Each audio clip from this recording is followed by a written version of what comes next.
Cette semaine, on parle d'un sujet chaud durant l'année scolaire, la prise du crayon, mais on va restreindre notre conversation au gaucher. Alors restez à l'écoute, je suis certaine que ça va vous intéresser. En fait, on ne parlera pas seulement de prise du crayon, on va également parler de position du corps, position du bras et position du papier, parce que apprendre à écrire et manier le crayon quand on est un gaucher, ce n'est pas simplement d'appliquer à l'envers les stratégies que l'on propose aux droitiers. Il y a différents ajustements, différentes stratégies qui peuvent être appliquées à leurs besoins pour leur permettre d'apprendre efficacement à travailler avec un crayon et un papier. D'abord, quelques mots sur la différence majeure entre l'écriture des droitiers et l'écriture des gauchers.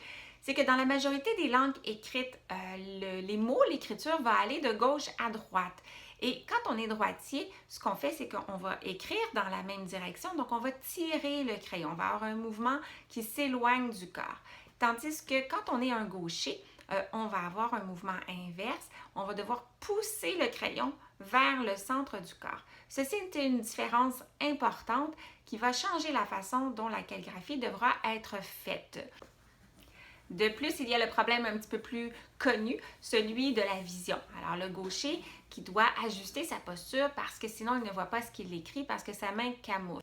C'est alors qu'on va surprendre beaucoup de gauchers avec le poignet fléchi comme ça pour écrire par le dessus afin de continuer à voir ce qu'ils écrivent. Mais est-ce que ces postures de compensation-là que les droitiers n'ont pas à prendre leur nuisent dans leur efficacité?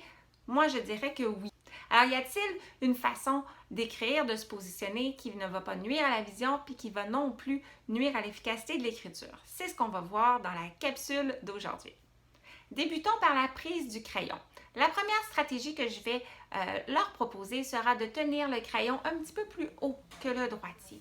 Donc, de le tenir peut-être à 2,5-3 cm du bout, à l'opposé des droitiers qui vont tenir le crayon davantage à 1,5 cm.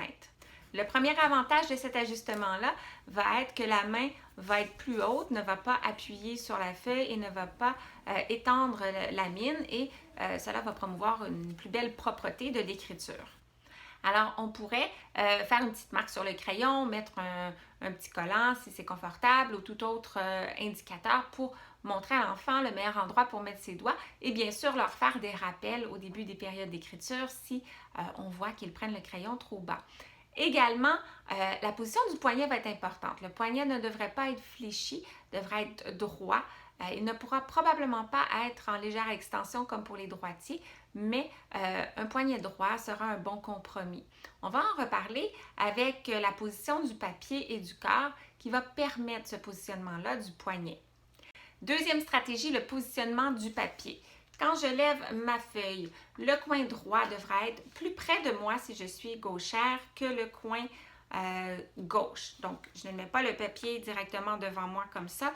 Je le tourne en angle de sorte que quand je vais appuyer mon avant-bras, il va être perpendiculaire à l'angle du papier. Ceci va aider mon poignet à rester bien droit. Pour faciliter les apprentissages, on peut utiliser une mnémonique ou coller un petit point rouge ou faire un point rouge tout simplement avec un crayon sur le coin droit pour aider l'enfant à le repérer. Plus mon coude est près de mon corps, c'est comme pour le découpage, je vais avoir plus de contrôle au niveau de mon poignet de mes doigts pour bien dissocier et former des lettres avec une dextérité beaucoup plus souple. Plus mon épaule et mon coude sont éloignés de mon corps, bien, mon corps va devoir travailler pour stabiliser tout mon bras et mon poignet et ma main vont probablement être plus rigides et je vais avoir moins de contrôle de mon crayon.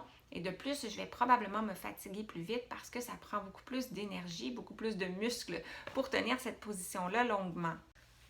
Troisième stratégie est celle de la ligne. Habituellement, les gauchers vont placer leur crayon durant l'écriture au-dessus de la ligne. Mais je leur propose plutôt de placer le crayon sous la ligne, ce qui va de toute manière être une position plus logique pour la main, alors que le coude sera placé près du corps, comme on a discuté tantôt. En conclusion, il faut se dire que même si les stratégies sont bonnes et permettent en théorie une calligraphie plus efficace, l'enfant qui ne les prend pas déjà a des habitudes. Alors, même si on lui enseigne les nouvelles stratégies, il va devoir changer ces habitudes-là ce qui va lui prendre des efforts, de la motivation et du temps. Et mon conseil à ce niveau-là serait d'exercer la nouvelle posture et la nouvelle façon d'écrire dans des activités qui ne sont pas trop exigeantes pour l'enfant, comme ses devoirs ou un examen, mais peut-être plutôt dans des petits travaux plus simples ou des activités de coloriage ou des activités qui lui plaisent pour créer un contexte plus propice au changement et se donner le temps. Donc, comprendre que c'est pas simple pour l'enfant et l'accompagner dans ce processus-là.